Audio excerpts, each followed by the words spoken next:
Hello and welcome to Unmute with PRCAI, a unique podcast series that seeks through conversations with business leaders and changemakers to understand the narrative of a bold new India.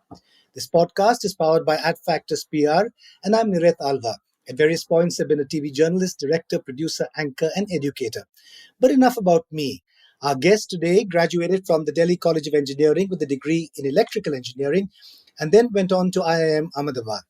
Starting with Coca-Cola, he's built a hugely successful career as a marketing man across a range of leading companies and been associated with some of India's most iconic ad campaigns. Avinash Pant, welcome to Unmute. Thank you so much, Niret. That's extremely kind of you. And that introduction made me really wonder who that is. All right. Okay, let's kick off with your educational qualifications.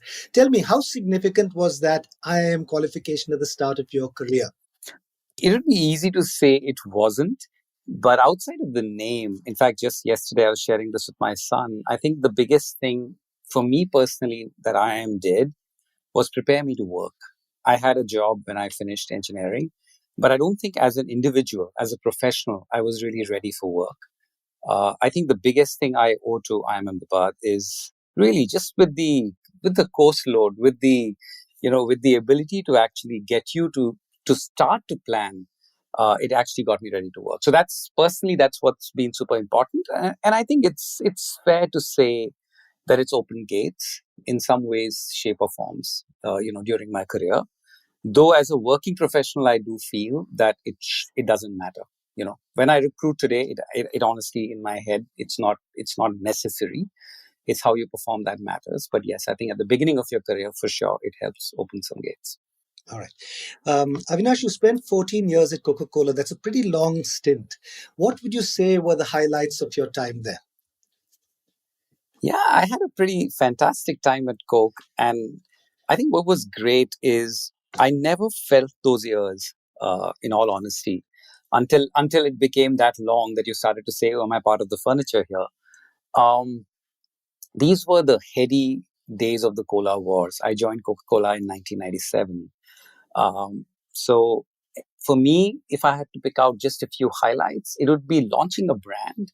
I launched Kinley brand in India. I launched Coca-Cola's entry into water. And even today, it's been 26 years since I started work life. If I see a bottle of Kinley, I feel something. I feel like I birthed that brand. I got to work on many of the iconic brands at Coke. I wrote the challenge plan on Thumbs Up, which I still, something I still love. I worked on Coca-Cola. The Thanda Matlab Coca-Cola campaign was something I worked on for 2 years, something I'm incredibly proud of. I had a stint in the US with the global marketing team, which was incredible in terms of just, how much it opens your eyes up to work in another culture and to work in a role that envisages the globe as your mandate.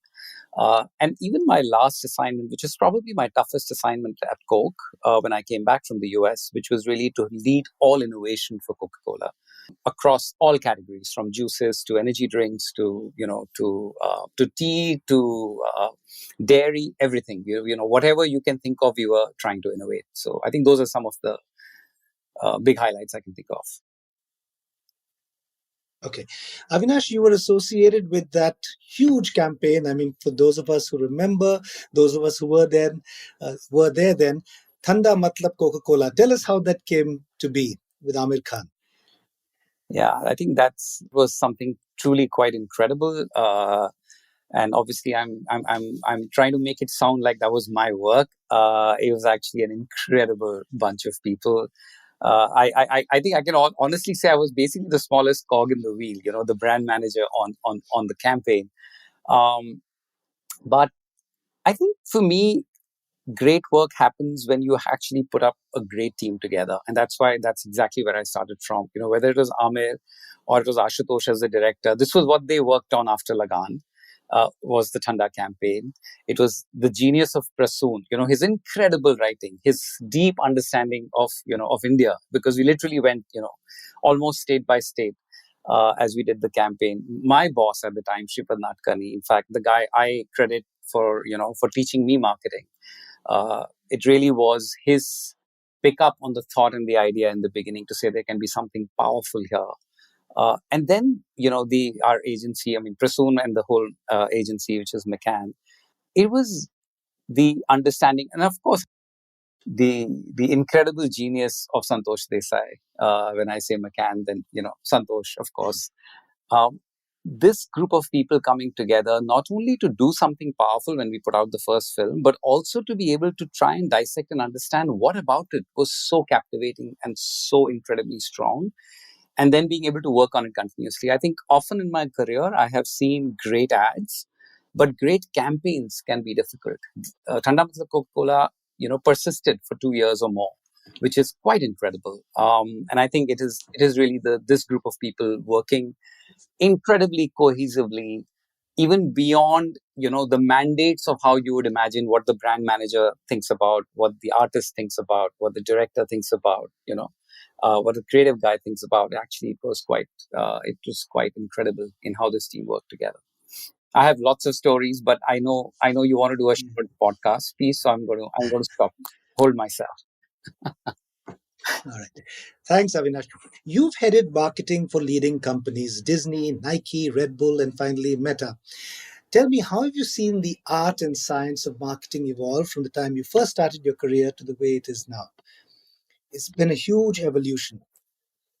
Yeah, this is a topic one gets to talk about quite often. I think one of my fundamental beliefs is that as long as you're clear about the fundamentals, and the fundamentals don't change, and I say that always because we are always enamored by the latest thing and how that is going to change everything, and that's usually the sign of the times, if you think about it, right? By the way, today's is Threads, right? I just got onto that platform. I was going to uh, ask you, yeah, yeah, yeah, I yeah. was going to ask but you about that a little but later.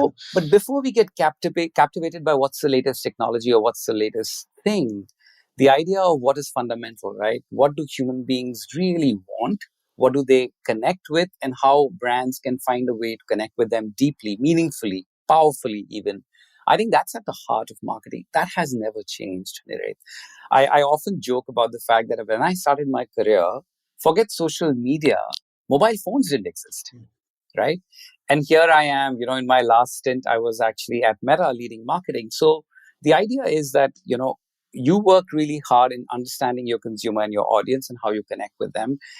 The way to do that, yes, that it's fair to say it has transformed quite a bit. To your question, over my career, how I've seen it, at Coke, the more traditional way of marketing, right? When you would write a brief, it would start from a campaign, which would probably be a TV ad, a long TV ad like Thanda Matlab Coca-Cola campaign, and kind of drill down into what's on the outdoor.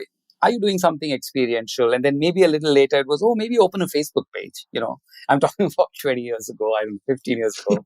And Yeah, and yeah. and and and as I advanced, when I worked at Nike, I would say I truly got an incredible appreciation for doing deep work on social. I think Nike understood that very, very early. And that's one of the lessons I learned. Uh, Red Bull was incredible because they have their own playbook on how to do marketing. And for at Red Bull, the whole idea of marketing is really word of mouth, getting people to actually talk about you, about what you do. And funnily, not actually talking about it yourself. Red Bull never speaks about their campaigns, right? It's people who speak about them. That's the Red Bull philosophy. Um, and Red Bull kind of upends it in the sense of makes experiential the heart of marketing, right? So if you've been at a Red Bull event, that's when you start to truly connect with the brand, as is the way how Red Bull thinks. So, and Meta, of course, was in many ways kind of bringing it all together with what's most latest and current at this moment, right? So, whether Instagram as an app, which in the 3 years that I've been, I was at Meta, it really moved in incredible ways in India. Or you look at the revolution in short form video, which all of us are experiencing and seeing. Um, so I think that's in some senses the journey, right? The mediums and how you connect has changed significantly. I think I would definitely say marketers today need to be much more nimble and always be on the lookout for what's happening and what's next, and not be wedded to specific, forms, formats, or platforms, right? You've got to really think uh, here's my consumer, here's the person I need to really connect with and speak to. What's the best way for me to do that and find and and execute on that? I think that's probably some of the journey. I'll stop before this starts sounding like a marketing class. Wow, that was brilliant. Okay, can you demystify digital marketing for us? It's constantly evolving. Many people claim to understand it and do it well and charge you the earth to get your stuff out there. And often the hype isn't justified. What's your take? How do you ensure that your marketing messages break through the noise and reach your target audience effectively? Yeah, I think, you know, one of the expressions is, if you're still calling it digital marketing, you aren't really thinking in the times, right? I think marketing is marketing, and we live so much of our lives digitally that, it's de facto something that marketers have to think about really, really hard. So, to your point, I think it is incredibly important. We are into 2023. I think it's already been a few months or maybe over a year now that, the expectation around the digital ad spend actually overtaking all other formats, if you will, right? So the idea that and one doesn't even have to look at macro numbers, you just look at behavior around you, right? How people are really sunk into their phones. So the idea is, where's the consumer, and wherever they are, do you have a way of meaningfully connecting with them? I think that's really how one should think about digital marketing. And yes, when I was speaking earlier about being nimble, or about having a sense and an understanding of what's really going on, where are consumers spending maximum time, is there a meaningful way for us to connect with them when they do that? I say meaningful because I think one of the places we often see companies, brands, and people who want to market any service or product go wrong is, you're still used to an old school system. So you're still used to a system of saying, hey, here's an ad for my product or service, and now can you just place it everywhere? I think the world has definitely changed from there. And I think, to your point, if your audience is definitely on digital, which is highly likely today, you need to find meaningful ways to be able to kind of intersect and connect with them, right? Have you made a reel? Did you make a short form video? Have you thought of various ways, um, both in still and in video forms, and video more and more because that's what people watch and that's what people consume? Have you found a way to kind of connect and send them a message? And then also, and increasingly what is happening now, right, it's also going all the way to transaction, all the way to commerce. Are you providing them an opportunity not just to see something, but to actually take an action and possibly subscribe for your service, for example, if it's a service, or shop for a product that you're trying to sell? So I would argue that in many ways, digital allows us to kind of, really short circuit a lot of that and get immediate consumer action, as long as we understand how to do this. Wow, thanks for that. That was quite comprehensive, Avinash. Okay, moving on. How important is storytelling in marketing and brand building? Is it still important today? Tell us a story that you enjoyed telling and how it was received in your marketing career. Oh, wow. That's an interesting question.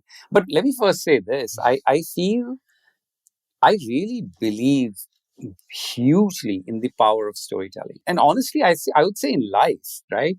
But definitely as a marketer, definitely it is about storytelling. And storytelling doesn't necessarily only mean in video form, in audio form, in written form. It's sometimes visual. When I used to work at Nike, and we used to talk about storytelling in retail, right? So when you walk into a Nike store, what is the way the merchandise is laid out, the way the store is laid out, what story is it telling you?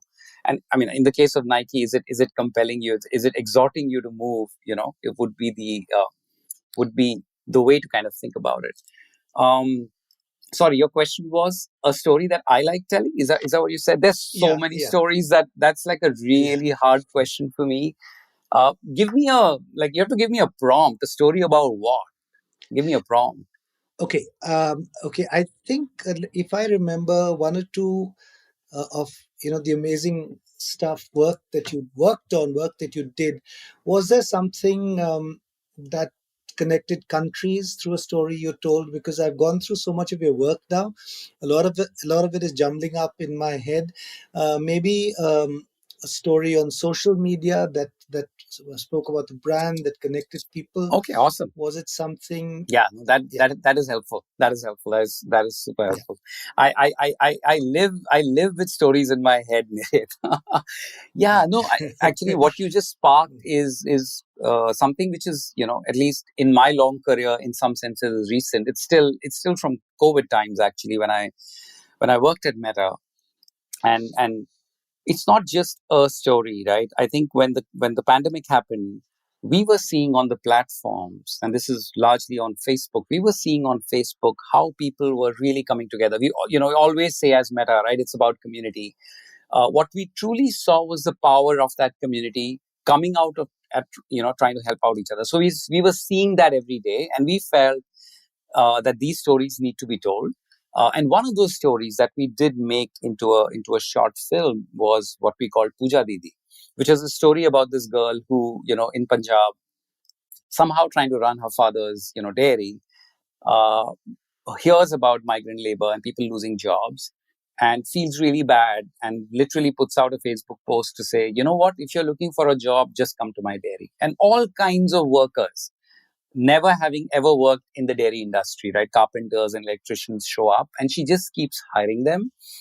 And obviously, as she does this, and I remember now in the story, her brother really warns her as well, falls on bad times because they obviously are not, there's no way for them to be able to support so many people.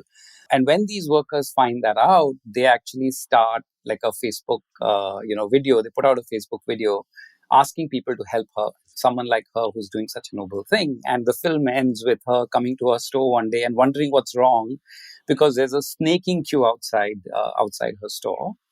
And I'm emotional as I'm narrating this, and I think this was such a powerful story. Now, one, as a marketer, right? Given that this is for Facebook, what a wonderful way for us to share that social media can be a force for good, something which we were clearly seeing on the platform at the time, you know. And also, as a marketer, it felt great to realize that it really became viral. It was on every WhatsApp group. When I got it on my building WhatsApp group where I'm with Aditya, like I got someone forwarding the ad to me saying, wow, look at this, such a wonderful ad, was when I knew, we had hit pay dirt, So like this is everywhere. Yeah, I think working on that, having the conviction to work on something like that, to tell a long format story for a platform which otherwise you would argue evangelizes short form content, it was something really, really powerful. Yeah, that's the story I wanted you to tell, but the name was sort of escaping No, me, no, and no. you go the puja story. Thanks for sharing that. Okay, moving on. How does public relations integrate into a marketing campaign? Where does one activity start and end, and the other begin? Can you share a few examples? Yeah, I think it's all together. I think I'm quite lucky in the sense that, across my entire career, it has always been, and various terms, right? You call it public relations, comms. It's always been a very strong and a very integrated part of the work, because it's again the same point, right? Are you getting out the right narrative? Are you getting out the right story? And I think I've had great privilege of working with great partners, from the PR industry, who have a sharp knack to understand that, right? It's almost like, yes, I get your campaign. Yes, I get all the 8,500 things you're doing. Can you write me that one headline? That's often the question, from the best PR people that I've been asked. What's that headline that you really want? Which is kind of another way to say, what's your true elevator pitch here, right? What are you really trying to do? So to your question, it's not really where one ends and where one starts. I think the best work happens when this is done together. You don't wait to finish everything and then go to the comms team to say, hey, how do I take this out? You literally actually bring them in right in the beginning, as you're writing the brief down for what is the objective that the brand is trying to accomplish. How can we best do that? And I think some of the best examples, at least in my career, where this has happened is, you bring in right in the beginning, your creative agency, your media agency, your comms agency, and all the internal people who are responsible for these functions, and actually do a briefing together for everyone, saying, hey, this is what the brand is trying to accomplish. How can we best do this? And then kind of work backwards in terms of, as a team, the ideas that come up. Obviously, even as I say this, there are very specific facets and very specific pieces to the PR and comms in terms of how you operational these things. Um, but I think it all happens together. Okay. Market research and customer feedback is key to deciding marketing strategies these days. Tell us a little bit about how you work with data, gather insights, and then define your marketing approach. How does data lead to that marketing Yeah, approach no, finally? no, it's in fact I'll say it's both. Honestly, it isn't just about data. I think you mentioned the term art and science, and I'm very passionate about that. I think even when you talk about market research or what I was saying earlier, understanding your consumer, um, I think um, it's a deep effort that every marketer should really engage with, both on the quantitative side, as you said, right, data. And in different jobs that I have worked in, there have been ways to get consumer sentiment tracked. Either you're actually running a big panel through the year across months, and actually as the marketing, as the brand manager, as the brand head, or as the marketing head, you have a very good understanding of what consumer sentiment is looking like, where it concerns your brands, or the areas that your brand is interested in. But so that's the data piece, right? How do you ensure that you're tracking it? But you also have to go much deeper, I feel, in truly understanding what your consumer is like. uh, when I worked at Nike, we used to do things like consumer as news. And what that means is, we would take, you know, cricket was something we worked on, of course. So there's a young cricketer who's 18-year-old, 19-year-old, his only passion in life is for someday wear that blue jersey. Do you really understand what he's living through? Do you really understand what he's about? Because that's your consumer. Similarly, a runner, similarly, like each of the categories, similarly, a football player. Um, so there's the quantitative, and this is the art and science, but there's also the feeling and the understanding, both at a singular consumer level and also as what's happening in the country. Even in the Puja Didi example I shared with you, it's also a sense of the zeitgeist, right? Where are people really, right? Do we not need uplifting stories at this time, given how much is tough with everything that's happening around us, for example, right? So where's the consumer sentiment is also sometimes as important as knowing, hey, how many of your consumers say this works and this doesn't work. So I would say all of these facets are important for you to be really successful with the kind of things that you go out with.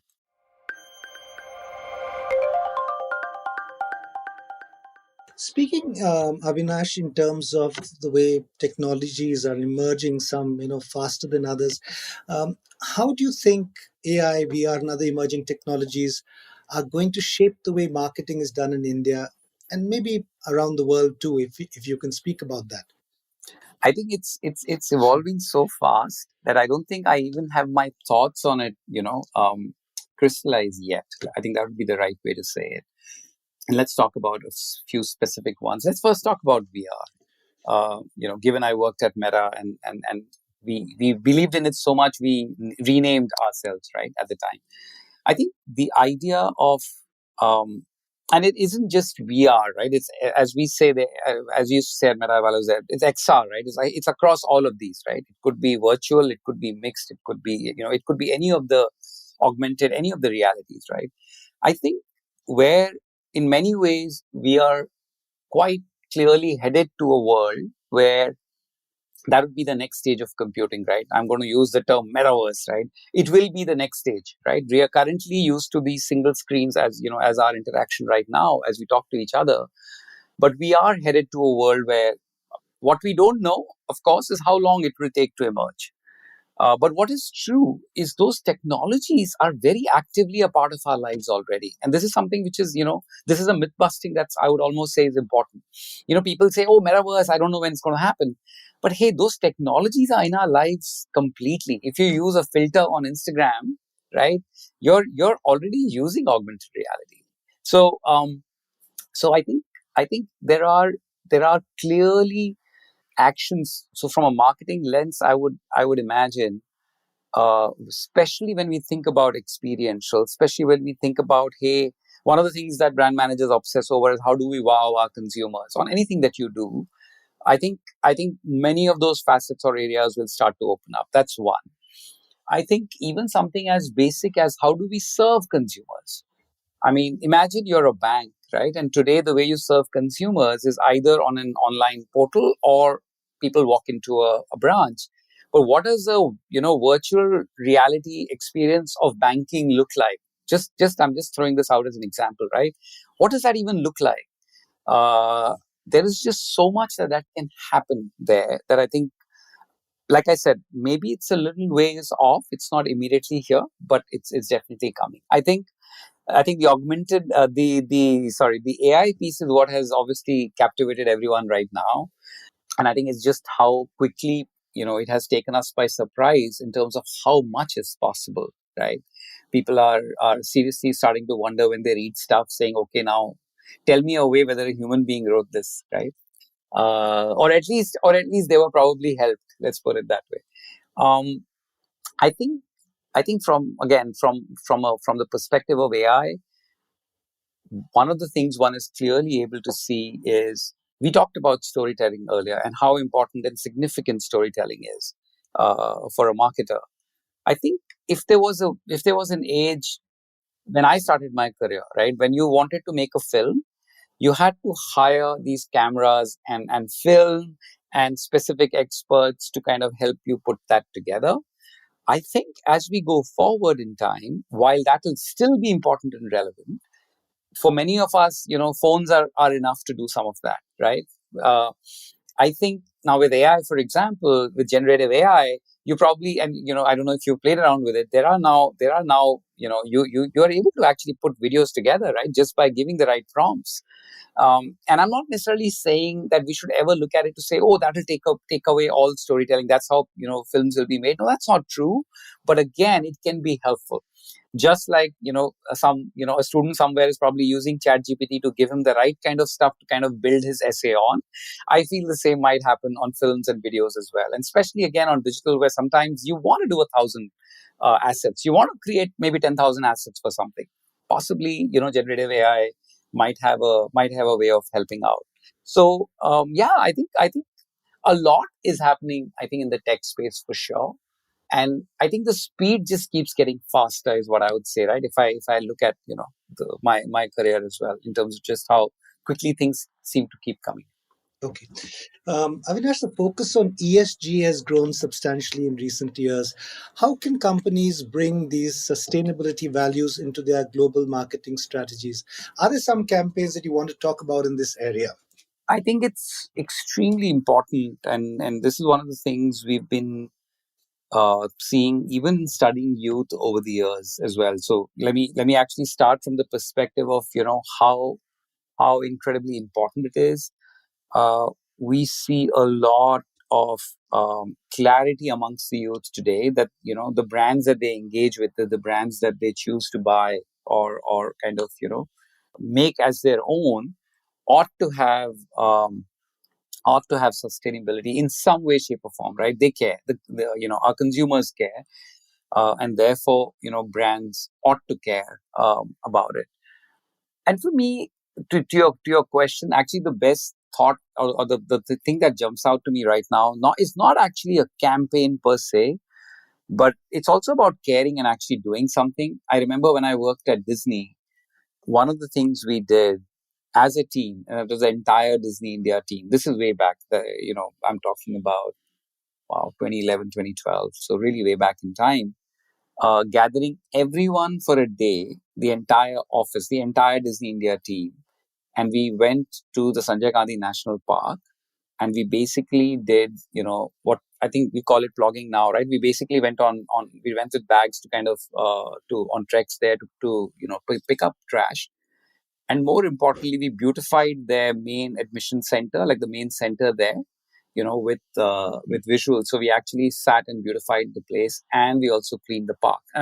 And the reason I'm sharing this is sometimes it's not about sending out a message. There's something about also actually doing something about it yourself. And that was a single day activity, which I still remember after so many years, because you actually did something, not just put a film out, but actually did something about it. And I think that's super meaningful. Okay. Let's shift gears a little. India has been on the global stage a lot lately, and the country is seen as bold and assertive and taking a confident stand on many contentious issues that currently dominate world politics. What's your take on brand India? I think uh, it is really our time in every which way. It really is our time. And it's not something that, for me, it's not something that is only come to life now. Early in my career, I was sharing with you today, early in my career, I had the opportunity to move to the US and work in the US. But we clearly came back. And we came back because you could see, and this is years ago, you could see that the action is here. It really is here. And I think that's totally come to reality. One, if you just look at, just look at the macroeconomic indicators, nothing else, right? We know now, that even over the next 5, 6, 7 years, India is on an incredible path. We're going to be massive as an economy. That too with growth in consumption. So that's just powerful. Uh, and again, for me, it's also stuff that you feel and that you sense. And this is one of the things I always feel, right? In India, if you want to find the energy of India, just get to the streets, right? You will see it. You will actually feel it. It's tactile. And I think that's absolutely coming to fruition. And I think, as you said, there are many other indications and stages as well, where that's actually visible and clear that India is seen in a manner that's super significant and super important. And I think it's exciting. It's exciting to live here. It's exciting to be working here, trying to realize that that opportunity and that ambition that we clearly have. How, in your opinion, can we build on this brand and take it to the next level? What can we do to take it to the next level? I think, I mean, my views will stay as a marketer in many ways, right? I think actions louder than words is one of the things I would say, and I think it's in many ways we are actually delivering that as an economy and as a country, and I think that's great. You know, Also being really true to who we are and what we stand for, going all the way back as a civilization, right? So being truly inclusive, being humble through it. In fact, I would almost say that, because I think that's an incredibly important value. I feel like one sees a slightly more brash version of us now, and I think we should be, with, like I said, with our actions and with what we accomplish and show off, not necessarily have to be with words. But I think most importantly to your question, what can we do? Really focus and really try and get the best out of ourselves and each other, because that's the incredible part, right? We are a very big country. Even as a marketer, I remember, for many years, we would look at what we used to call many Indias, right? And there was an India which you would say, hey, it's kind of difficult to make a difference. That has changed. That is actually changing every day. When I worked at Mera, it was amazing because there's WhatsApp, that reaches most of India almost in many ways, at least up to the point where you have a phone, right? That still doesn't reach all of it, but I think pulling all of it together, I think, has to be the most important, significant thing for us, because human capital is everything, and we have so much of it. You know, I think that should really be Yeah. our focus. Avinash, you played a vital leadership role across a slew of companies. Share with us what leadership means to you and what is your personal style of leadership.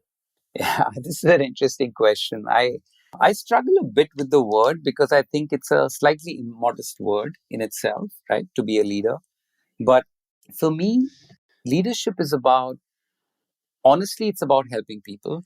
I talked about human capital, and I think the idea that you could inspire someone to literally play out of their skin, to find things in themselves which they didn't necessarily believed was possible.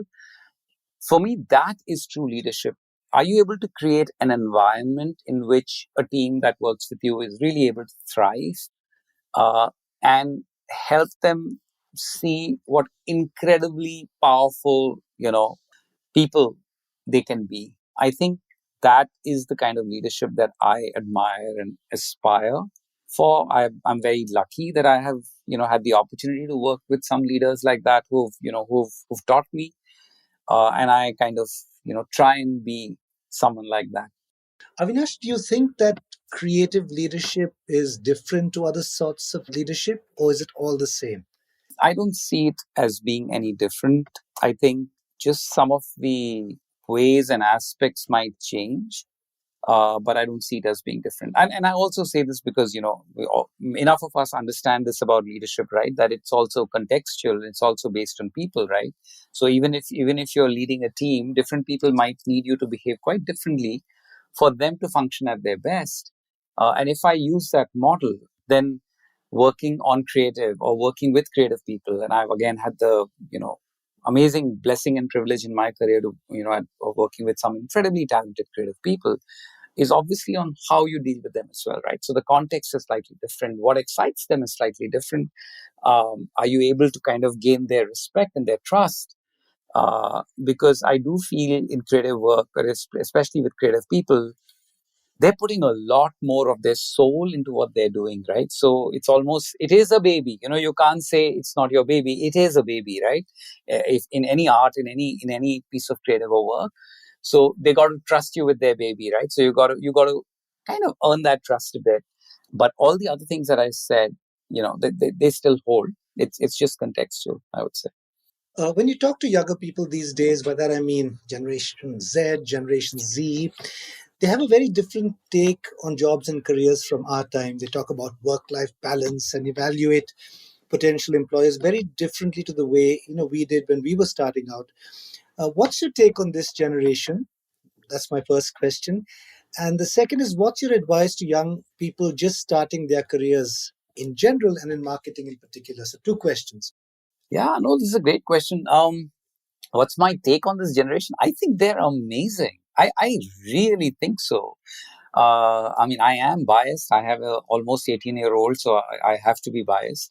But what I see, so to your point, right? I think what is different from our times is just how much they know, right? And this is literally the advent of technology and the internet, which we didn't have when we were growing up. So when I started my career, depending upon how much time someone had spent, you had a pretty decent sense of how much they know. But that's not true with the younger generation today, so they're incredibly smart. They know a lot. The third piece, which you spoke about, work life balance, I think it's amazing that they also kind of know themselves or trying to get to know themselves better. And that's why, if they place conditions on things about, I also know what works for me and what doesn't work for me, I actually think that's great. That's actually genuinely very good. I don't see anything wrong with it. What is required, of course, with the changing times is for us, the slightly older folk to also change our ways, and understand what it takes to inspire someone who's a youngster today and how they view the world. And it's highly possible that in their life, their job might not be the everything it used to be for us when we started work. I think that's the difference I would make, to the point you were making about work-life balance. And your second question was, what would my advice be? I think early on in your career, I think the most important advice is just immerse yourself, learn as much as you can, care about learning, don't care about designations, don't care about, the trappings of what you think is success. I think the most important thing is, are you getting to learn? And I say this not just early in your career. I think it's true everywhere. This has been something that has been true for me as an individual as well. Even in my life, I think the only reason I feel young today is because I'm still learning things. I'm still trying to learn. I would say, early in your career, just try and learn as much as possible. Take every opportunity to learn. Uh, be that person who's not afraid to ask a stupid question. There is no stupid question. Do not hesitate. And you have that license when you start a job. Oh my god, you have that license, right? I don't know how this company works. I don't know how this works. Nobody is expecting you to know. Later on we get hesitant, whether we like it or not. We get hesitant, right? We catch ourselves making a note when you're in a meeting, when you hear something which you don't know, versus just putting your hand up and saying, actually, I don't know what that is, can you tell me what that is? I would say, to any young person listening to this, just try and learn really as much as you can. On that note, Avinash, I want to thank you for making time to speak to us. It's been wonderful chatting to you. But before we close, the CEO of PRCAI, Deepti Sethi, has the last word and the last question for you. It's bye from me and over to Deepti. Thank you, Niret. Hi, Avinash. What a great conversation. I think you can relate to any generation, the Gen Zs, the millennials, the baby boomers, and so on and so forth. But I have a question in an era where news and opinions are spreading rapidly. The fake news is impacting our disciplines. How does one manage brand reputation and public perceptions? So any best practices to recommend? Yeah, I think there's two aspects to this, I would say. One, I think the idea of brand reputation in how we used to think about it maybe 2 decades ago, I think that itself should evolve a little bit. I say this because, sometimes we are too tightly held about what our brand is about, at least in our own heads, right? By the way, I used to joke about this. I am trying to remember who was the creative guy who said it, but I love this statement. Once when I had written a brief, and one of our creative guys partners, he came to us and he said, when you write your brand brief and you write your statements about the brand, can you imagine any human being ever being like that? So clean and polished and just no burr in them. There is no character, right? There's nothing real about this person. What a deeply insightful thing to say. So I'm also, so when we say brand reputation, I first want to kind of unpack that a little bit to say we should be okay to be able to see the brand as a human being, which means it has facets. And again, across the brands I work, certain brands do think like that. Saying so there are various aspects to the brand's personality, and be a bit open, be a bit flexible in how people view you as well. I also say this because now is not the time for that one ad and therefore the measures on a brand. Now your brand is shaped by influencers on how they're interacting with it, not because you're paying them. And people see through stuff really, really quickly, I think, in today's generation as well. So on the one side, I think we should hold that belief a little bit more open in terms of, what my brand reputation really means.